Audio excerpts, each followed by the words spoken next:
Good afternoon everybody.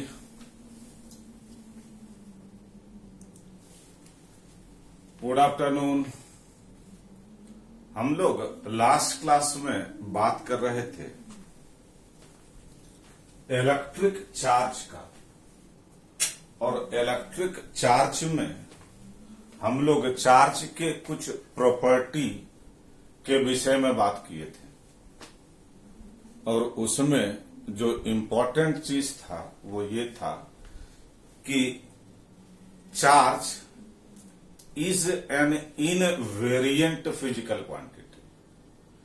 मतलब किसी भी चार्ज पार्टिकल पर जो अमाउंट ऑफ चार्ज प्रेजेंट होता है that is independent of the reference frame, and it is also independent of the velocity of the charge particle with which it is moving. Whatever may be the velocity of the charge particle, the amount of charge present on the particle remains constant. इसलिए Einstein का जो theory of relativity है वो other चीजों के लिए तो apply होता है, लेकिन ये आइंस्टाइन का जो रिलेटिविटी थ्योरी है वो चार्ज के लिए अप्लाई नहीं होता है। इसी पर अगर हम अगला बात करें कि जब भी हम किसी मेटेलिक कंडक्टर को चार्ज पार्टिकल के नजदीक लाते हैं, जब भी किसी मेटेलिक कंडक्टर को हम चार्ज पार्टिकल के नजदीक लाते हैं तो उस मेटेलिक कंडक्टर के सरफेस पर अपोजिट चार्ज डेवलप हो जाता है। उस मेटेलिक कंडक्टर के सरफेस पर अपोजिट चार्ज डेवलप हो जाता है, और इस फेनोमेना को बोलते हैं इलेक्ट्रोस्टैटिक इंडक्शन। इस फेनोमेना को क्या बोलते हैं? Electrostatic induction. और इसी बात को अगर हम लिखें तो लिख सकते हैं when A metallic conductor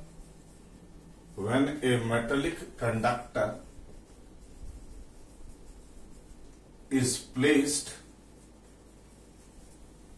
near a charge particle,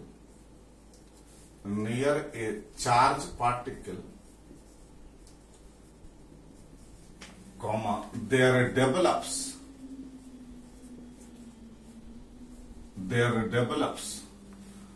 opposite charge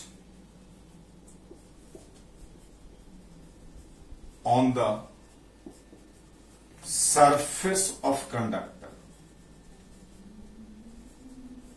There develops opposite charge on the surface of conductor, and the phenomena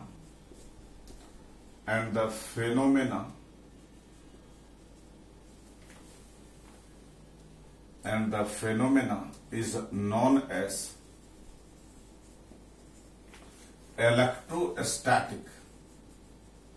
electrostatic induction, and the phenomena is known as electrostatic induction.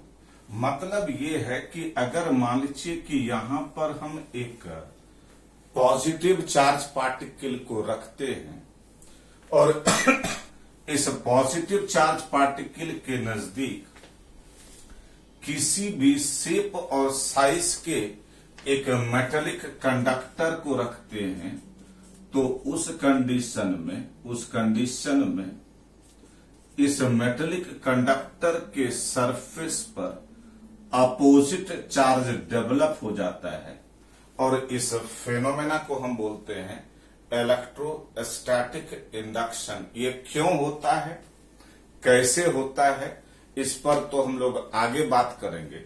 अभी जो अपने दिमाग में रखना है वो एक ही बात रखना है कि जब भी हम किसी मेटेलिक कंडक्टर को किसी चार्ज पार्टिकल के नजदीक लाते हैं तो उस मेटेलिक कंडक्टर के सरफेस पर अपोजिट चार्ज डेवलप हो जाता है and the phenomena is known as electrostatic induction. मतलब कि यहां पर आप इस फेनोमेना को बोल सकते हैं दिस इज इलेक्ट्रोस्टैटिक इंडक्शन। इसको नोट कर लीजिए।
और हो जाएगा तो बता दीजिएगा।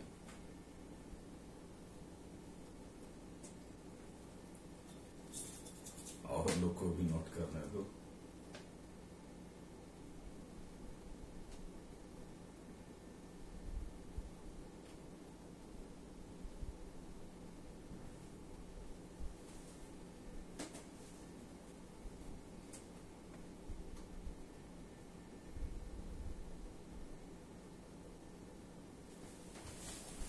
हटा दें।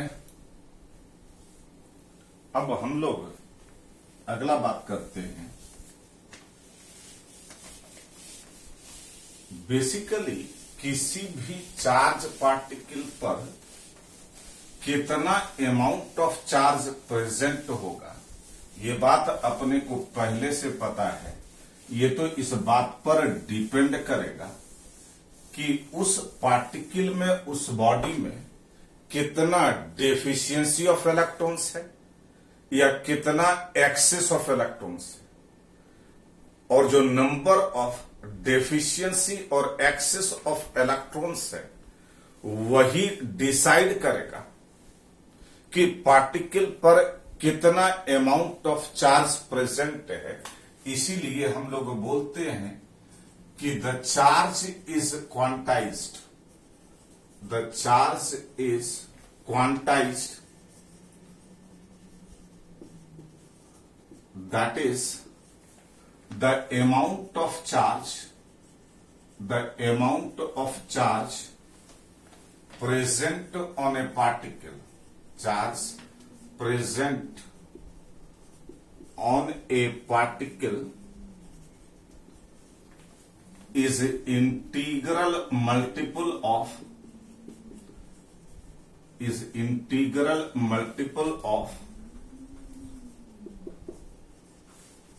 the charge on electron। मतलब सीधा सीधा है, that is Q is equal two plus minus any. Q is equal two plus minus any. इसमें ऑब्वियस है कि ये जो Q है this is amount of charge on particle,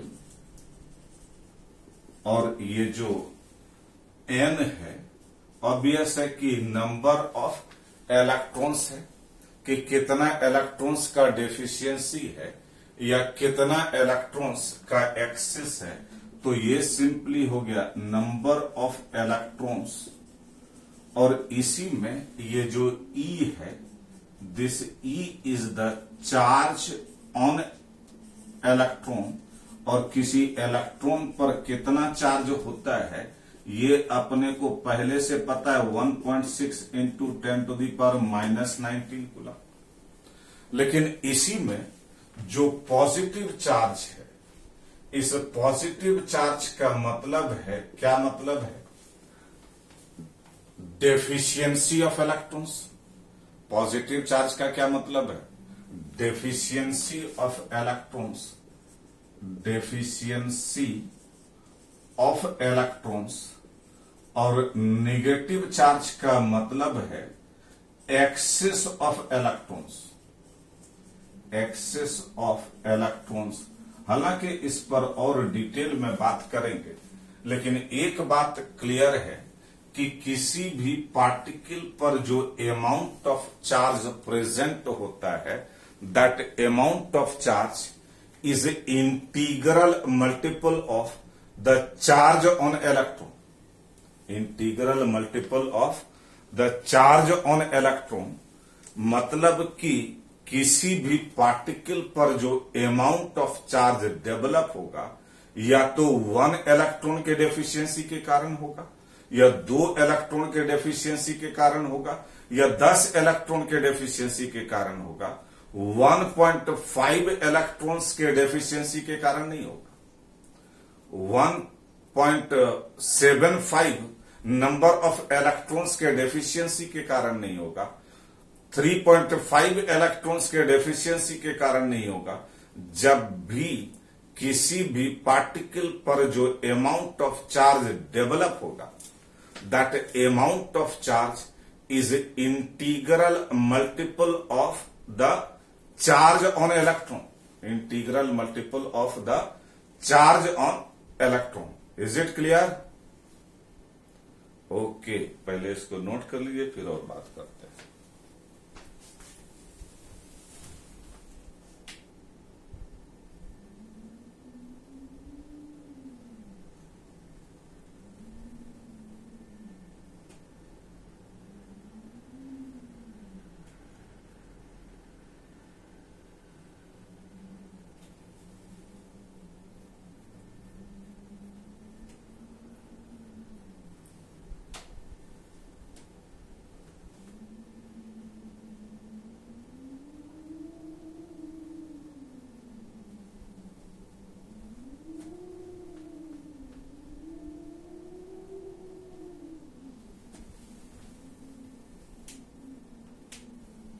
कुछ पूछा था क्या?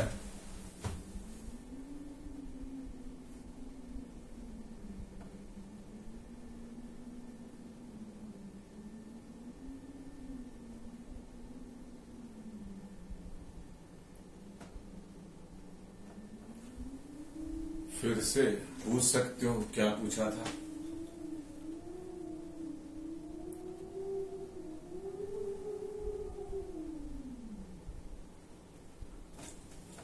फाइव पॉइंट में बॉडी न्यूट्रल। हाँ, ऑब्वियस है कि जो कंडक्टर होगा वो तो न्यूट्रल ही होगा ना भाई। जब तक हम उस पर चार्ज नहीं देते हैं तो वो न्यूट्रल ही रहेगा, बाद में भी न्यूट्रल ही रहेगा। लेकिन सामने, चार्ज के सामने जो कंडक्टर का सरफेस है, उस पर अपोजिट चार्ज डेवलप हो जाएगा। और इस पर डिटेल में बात तो आगे करेंगे, इसलिए इसका कोई टेंशन लेने का आपको जरूरत नहीं। ये क्यों होता है, कैसे होता है, इस पर हम लोग डिटेल में बात करेंगे आगे।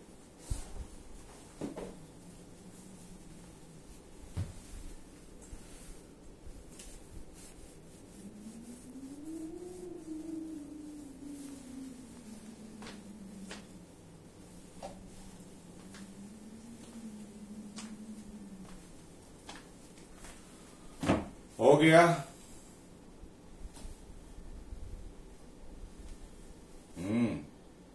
ओके, ठीक है। अब एक चीज और, अपने को हालांकि ये बात पता है कि जब भी किसी दो बॉडी को रब करते हैं,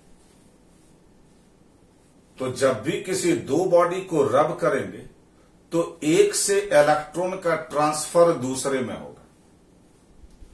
जब भी किसी दो बॉडी को रब करेंगे तो एक से इलेक्ट्रॉन का ट्रांसफर दूसरे में होगा। एक से जितना इलेक्ट्रॉन निकला उतना ही तो दूसरे में गया। मतलब एक में जितना number of deficiency of electrons होगा, दूसरे में उतना ही number of excess of electrons भी होगा। इसलिए एक बॉडी पर जितना पॉजिटिव चार्ज डेवलप होगा उतना ही दूसरे बॉडी पर नेगेटिव चार्ज भी डेवलप होगा। इसका मतलब क्या हुआ? इसका मतलब यह हुआ कि जब भी हम किसी दो बॉडी को रब करते हैं तो दोनों ही बॉडी चार्ज हो जाता है। लेकिन दोनों ही बॉडी चार्ज हुआ तो जरूर, यह बात भी क्लियर है कि दोनों पर जो अमाउंट ऑफ चार्ज होगा वो सेम होगा। लेकिन यह बात भी क्लियर है कि अगर एक पर पॉजिटिव चार्ज हुआ तो दूसरे पर उतना ही नेगेटिव चार्ज भी डेवलप होगा। इसलिए अगर दो बॉडी को रब करके कुछ डिस्टेंस पर रख दें तो चूंकि इक्वल एंड अपोजिट चार्जेस है तो दोनों ही बॉडीज एक दूसरे को अट्रैक्ट करेगा। तो अपने को क्या ध्यान में रखना है कि जब भी किसी दो बॉडी को रब करते हैं तो दोनों ही बॉडीज पर चार्ज डेवलप होता है। एक पर जितना पॉजिटिव चार्ज डेवलप होता है दूसरे पर उतना ही नेगेटिव चार्ज डेवलप होता है। और ये जो प्रोसेस होता है, the process of development of charge on the surface of the body, इसी को हम बोलते हैं फ्रिक्शनल इलेक्ट्रिसिटी। इसको क्या बोलते हैं? Frictional electricity. तो फ्रिक्शनल इलेक्ट्रिसिटी क्या हुआ कि किसी भी दो बॉडी को रब करने से जो दोनों ही बॉडीज पर equal and opposite charges develop होता है, इस फेनोमेना को हम बोलते हैं फ्रिक्शनल इलेक्ट्रिसिटी। इसी बात को हम लिखना चाहते हैं तो नेचुरल है कि अब अगर हम अगला पॉइंट लिखें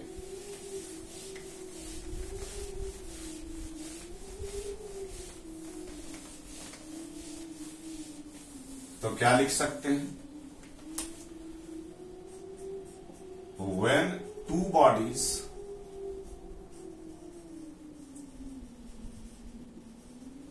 are rubbed against each other,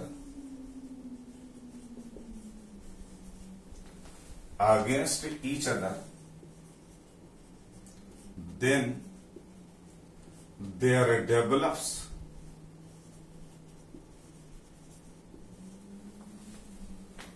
equal and opposite charges,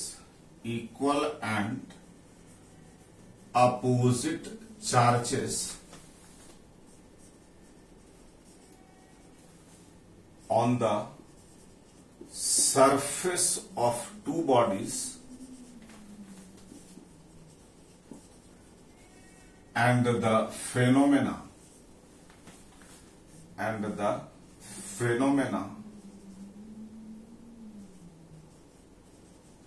is known as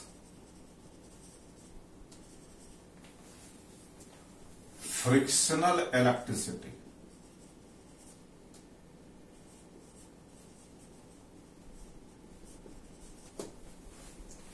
और जैसे ही हम दो पार्टिकल को, दो बॉडी को रब करके हम कुछ सेपरेशन पर रख दें, एक बॉडी को ए और दूसरे बॉडी को कोई भी शेप आप कह दीजिए, किसी भी शेप और साइज का कह दीजिए, तो अगर एक पर पॉजिटिव चार्ज डेवलप हुआ तो उतना ही निगेटिव चार्ज दूसरे बॉडी के सरफेस पर डेवलप होगा।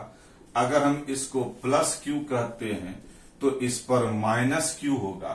और जैसे दो बॉडीज को रब करके हम इस ढंग से रख देंगे कुछ सेपरेशन पर, तो दोनों ही बॉडीज एक दूसरे को अट्रैक्ट करेगा और इस ढंग से जो development of charge on the surface of the body होता है, इसी को हम बोलते हैं फ्रिक्शनल इलेक्ट्रिसिटी।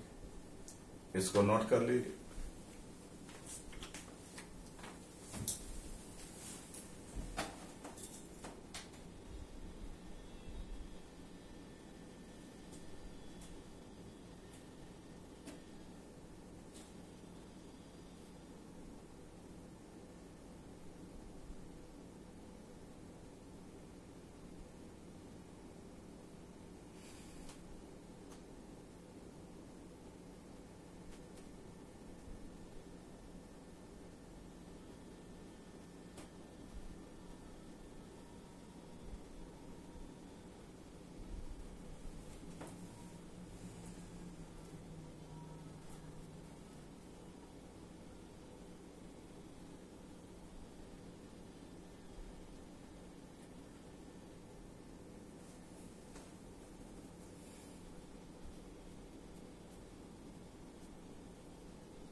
हो जाएगा तो बता दीजिएगा।